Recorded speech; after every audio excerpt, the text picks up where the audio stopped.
Sejam bem-vindos ao Cruzamento, um podcast independente onde os temas da ciência, tecnologia e sustentabilidade se cruzam para criar um espaço de debate aberto e inovador.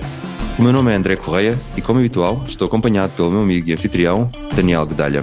Este episódio é apoiado pela Aliados Consulting, consultora nas áreas de sustentabilidade, inovação social e captação de incentivos e investimento. Olá e bem-vindos! No episódio de hoje vamos falar sobre a ciência, tecnologia e sustentabilidade e como se podem cruzar para continuar a exponenciar o desenvolvimento de Portugal numa área que tantas vezes se fala, o well-being. Assim, é com enorme prazer que temos hoje connosco Luís Cabral, e alguns dos nossos ouvintes devem conhecer o Luís das colunas de opinião do Jornal Expresso e de outros trabalhos, mas para quem não o conhece, Luís, e em 30 segundos, quem é o Luís Cabral?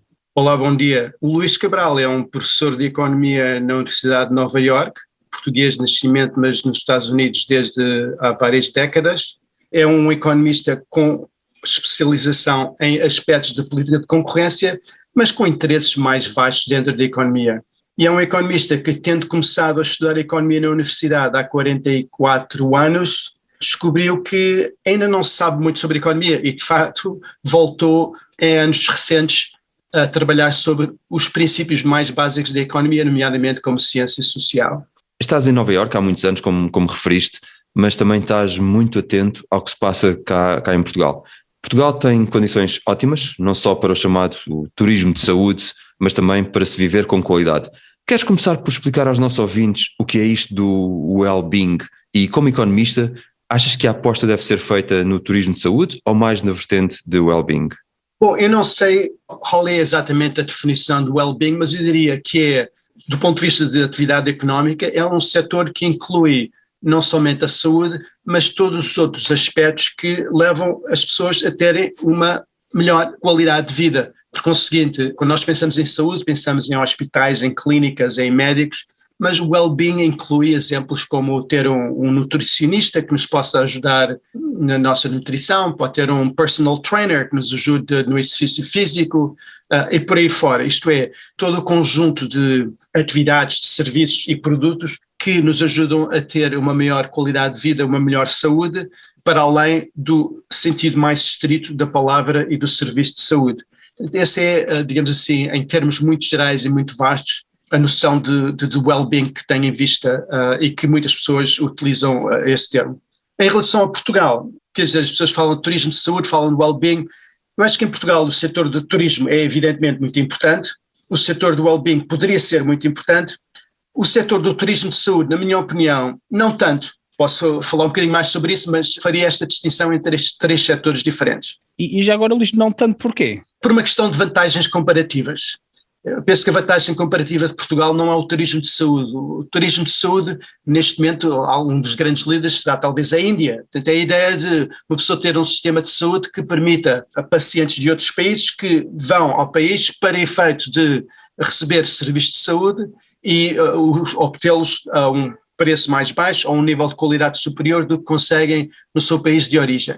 E nesse sentido, não me parece que Portugal tenha uma vantagem comparativa especialmente grande em relação a outros países, como é o caso da Índia, em que, dada a dimensão e dada a experiência que já têm neste setor, conseguem ter médicos que já têm 20 mil operações ao joelho por ano, uma coisa de estilo. Pelo contrário, eu penso que as vantagens comparativas de Portugal estaria mais ou na área do turismo, não é novidade para ninguém, ou na área do well-being. Ok, Luís. Excelente, e falamos aqui em vantagens competitivas e comparando com os outros países, e nós sabemos e assistimos que existem cada vez mais relatórios e estudos a referirem que Portugal é um dos melhores países para viver. Estávamos um pouquinho a falar disso. Agora aqui uma pergunta, Luís, qual o impacto na economia portuguesa em termos, aqui olhando para os quadros superiores, por exemplo, CEOs, fazer com que os CEOs das empresas trabalhem remotamente a partir de Portugal? Se calhar aqui outra questão on top, achas que isto pode depois ter um efeito na atração também dos quadros intermédios? Sim, quer dizer, essa pergunta está muito relacionada com a pergunta anterior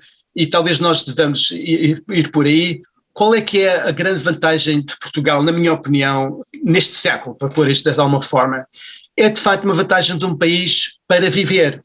Isto é, nós estamos cada vez mais a dirigir-nos para uma economia que é uma economia não espacial, por causa do trabalho remoto, por causa da maior parte dos setores serem setores de serviços, em que o que há é transferência de informação, não tanto transferência de produtos, e nesse sentido temos, como dizia anteriormente, uma vantagem muito grande, que é de ser um bom país para viver. Isso é importante a vários níveis, é importante para reformados, e isso é um dos aspectos do well-being, isto é, oferecer reformados a possibilidade de viver em Portugal, tendo todos os serviços de well-being, todo esse apoio que eles precisam para a sua vida, para além, como dizia, dos cuidados de saúde no sentido mais estrito e imediato, mas também para CEOs e para programadores e para todo um conjunto de pessoas cujo trabalho nos permite trabalhar de forma remota e, portanto, para quem a escolha de localização é uma escolha principalmente marcada pela escolha de residência e não tanto pela escolha do local de trabalho. Isso aplica-se a CEOs e aplica-se também a quadros intermédios. Aliás, eu penso que as escolhas dos CEOs acabam por ter um efeito de exemplificação muito importante, porque os CEOs são os influencers, por assim dizer, para os quadros intermédios. Portanto, se nós em Portugal conseguirmos convencer um conjunto de CEOs a viver em Portugal, mesmo que a sua empresa não seja uma empresa portuguesa, isso vai necessariamente, creio eu, ter um efeito muito importante em outros quadros das empresas também. Luís, e referiste os reformados também, falámos de CEOs, mas eu gostava de pegar nesse ponto dos reformados. Neste caso específico da saúde e do well-being, será que a solução pode passar por uma aposta em importar reformados? Sim, em grande parte. Eu penso que é, de alguma forma, o passo seguinte no contexto de Portugal como país exportador de serviços. No que respeita ao turismo de verão, de ir para a praia no verão, nós já estamos um bocadinho no máximo, não é? Quer dizer, já está visto onde é que podemos chegar, já sabemos quais é que são os nossos concorrentes, já estamos agora com a pandemia não, mas com excesso dos anos da pandemia, nós estamos já num patamar relativamente bom. Mas há ainda muito mais que nós podemos fazer e esse é justamente um caso. Penso no reformado na Noruega, na Alemanha ou na Inglaterra. Grande vantagem de viver em Portugal é ter excelentes condições, ser um país muito bom para viver, não estar muito longe do seu país de origem. Portanto, Portugal tem a vantagem de ser um país muito próximo de uma população muito grande e relativamente rica, que é a população toda europeia. E, por outro lado, ter os serviços básicos de well-being necessários para fazer a vida de um reformado uma vida com grande qualidade. Como dizia mais uma vez, não é simplesmente ter um hospital onde uma pessoa possa ser tratada, mas é ter o apoio de assisted living, é o que nós chamamos de assisted living, isto é, pessoas que querem ter uma certa independência, mas que já têm uma certa dependência também para cuidados de saúde, ter pessoas que ajudem, como dizia anteriormente, na área de nutrição, na área de physical therapy, de exercício, etc, etc. Nós temos, neste momento, não só um sistema de saúde muito bom, como também uma oferta relativamente grande e de alta qualidade de enfermeiros e de profissionais de saúde, de uma forma mais geral, que poderiam ser muito bem utilizadas para a criação desta infraestrutura em Portugal, para oferecer, para exportar, por assim dizer, estes serviços de well-being, que neste caso correspondem a importar os reformados propriamente ditos. Interessante, Luís, é uma visão também muito interessante. E falámos agora aqui, falaste de pandemia, há pouco falámos também de trabalho remoto. Voltando aqui, se calhar aqui um ponto que a pandemia acelerou a adoção da tecnologia e diz que pode ajudar eventualmente também tal trabalho remoto a combater a desertificação do interior. Mas se calhar dando aqui um passo atrás e tendo em conta as conversas que tivemos em off, Luís, a primeira questão é: achas que Portugal tem interior? Pronto, isto é a primeira questão. E a segunda é, sendo Portugal um país de dimensão reduzida, será assim tão difícil aumentar a tal literacia digital no interior? E que medidas é que tu achas que deviam ser adotadas, Luís? Quer dizer, a definição de interior não é uma definição que se possa dar de uma forma universal. Isto é, partes de Portugal que eu penso que poderiam ser consideradas como do interior há 100 anos, mas que não são do interior agora. Porque com a rede de transportes que nós temos neste momento, dizer que Évora é uma cidade do interior, se eu disse aqui a um americano, acham ridículo e com razão, quer dizer, porque Évora está a uma distância que muitos americanos vão para o emprego diariamente, não é? Para eles Évora seria muitíssimo próximo da costa, por exemplo. Portanto, há 100 anos talvez fosse, porque eu lembro, mesmo há 100 anos, mesmo há 50 anos, viajar para o Alentejo ou mesmo para outras cidades mais próximas do litoral em Portugal era uma tarefa muitíssimo difícil, porque as estradas eram péssimas, era um grande investimento de tempo e de chatice, e nesse sentido havia um muito maior isolamento entre o litoral e cidades ou aldeias ou vilas que sejam mais no interior. Hoje em dia, com a revolução digital, que nos aproxima muito em relação às distâncias espaciais interior, e com a rede de transporte e de estradas e autoestradas que nós temos, pessoalmente, parece-me um bocadinho exagerado falar do interior do país. Podemos falar de zonas mais urbanas ou mais suburbanas, mas à parte disso não me parece que faça assim muito sentido. O que acontece é que, de facto, há um problema de transição, quer dizer, há pessoas, há instituições, há hospitais, há escolas, há os correios, quer dizer, há muitas coisas que funcionavam de uma forma há 40 anos e que agora vão funcionar de uma forma diferente devido a movimentos populacionais e há, de facto, algum processo, não diria tanto de desertificação, mas mais de urbanização, que é uma tendência que já agora, que não é apenas dos últimos 10, 20, 30 anos, é uma tendência dos últimos séculos.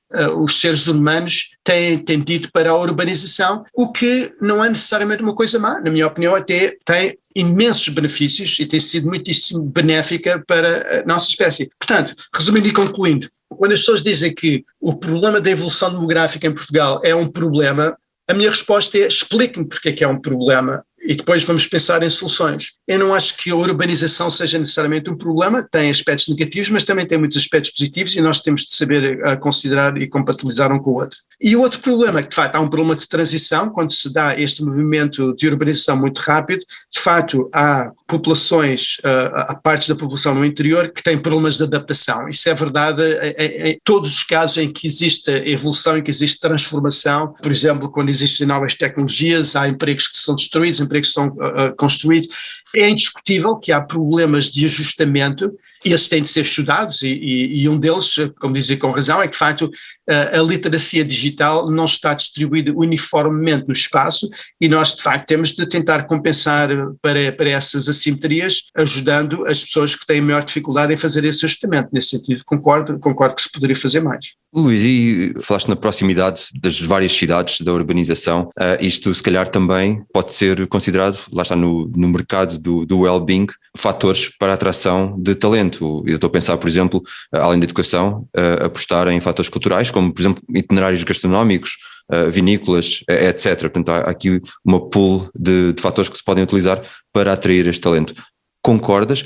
E se falarmos de talento, como estavas a referir na área da tecnologia e da ciência, como é que se pode alavancar estes fatores para atrair esse talento, uma vez que são se calhar aqueles que podem também de alguma forma trabalhar mais remotamente?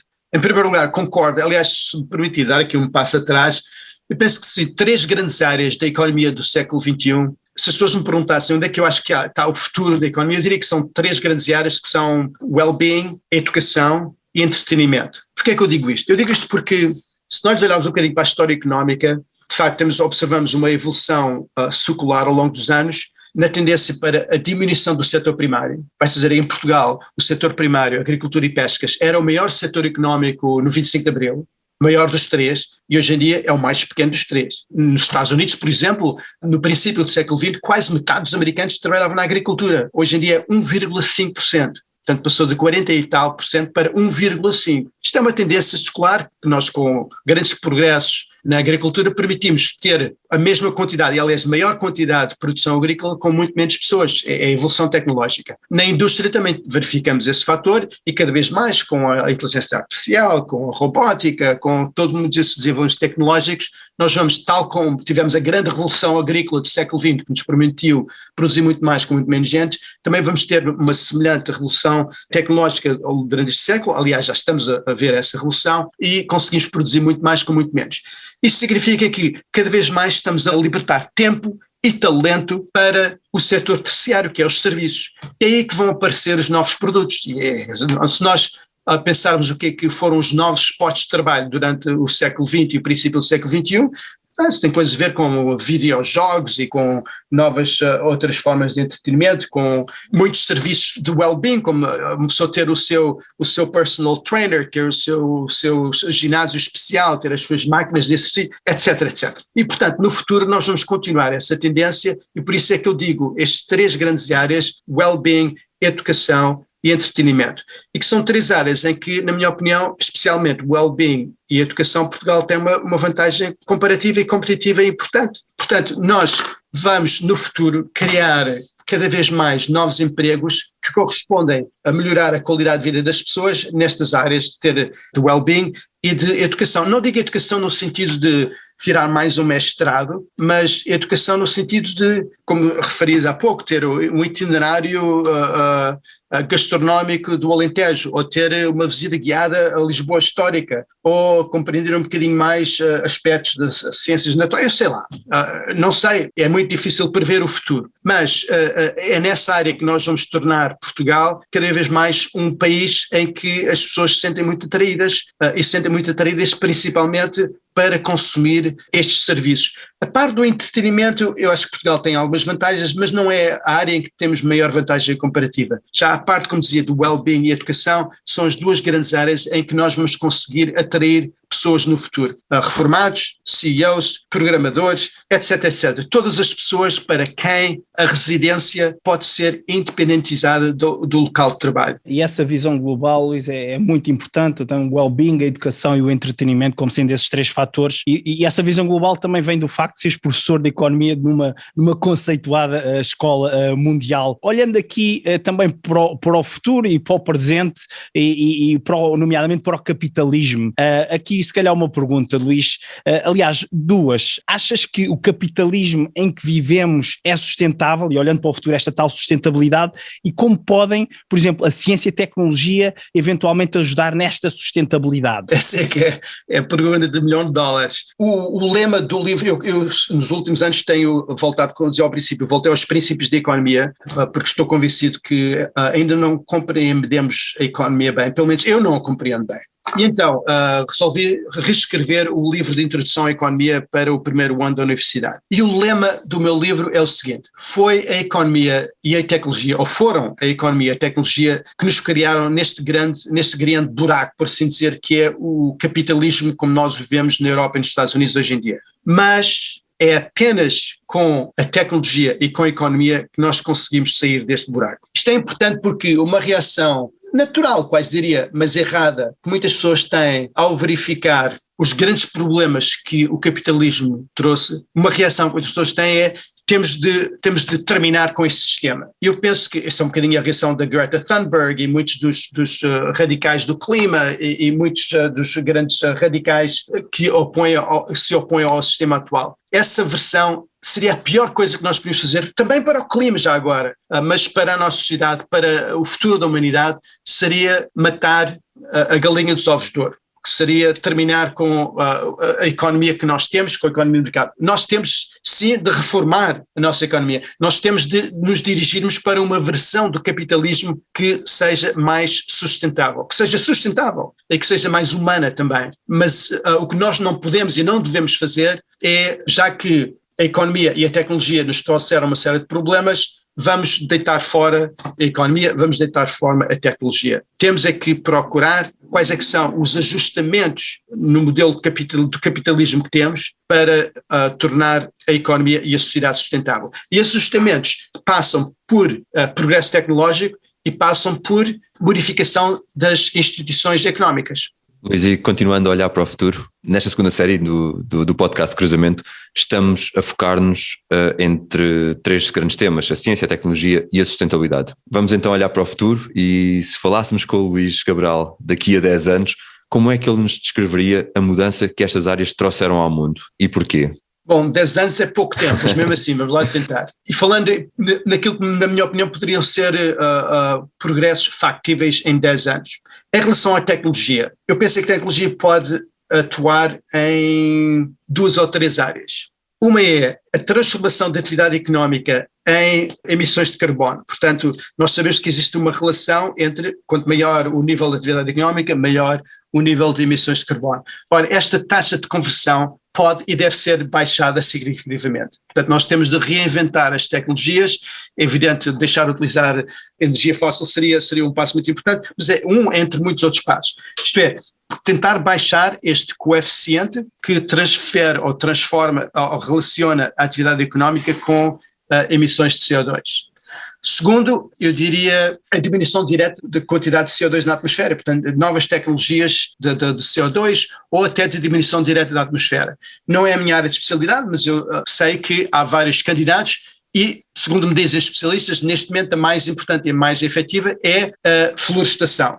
Mas pode não ser sempre assim, pode ser que a tecnologia nos traga novas tecnologias que sejam mais eficientes do que a florestação. Portanto, são áreas em que eu penso que, falando de sustentabilidade climática, em que a tecnologia pode e deve fazer muito. Novas fontes de energia, a grande revolução no transporte, automóveis elétricos e de melhores redes de transporte coletivo, tudo isso são áreas em que eu penso que durante os próximos 10 anos podemos e veremos grandes transformações. Só para dar uma ideia, há coisa de 3 ou 4 semanas, a General Motors apresentou o seu plano para os próximos anos da sua frota de carros e, de facto, é extraordinário, é um passo muito, muito grande de transformação da sua produção em produção de carros elétricos. Já dentro de poucos anos, e certamente dentro de 10 anos, já não será apenas o Tesla, nós teremos muita concorrência na produção de carros totalmente elétricos, já não estou a falar de carros híbridos. Portanto, isto seria para falar um pouco sobre a tecnologia. No que respeita à economia, o que é que a economia pode fazer?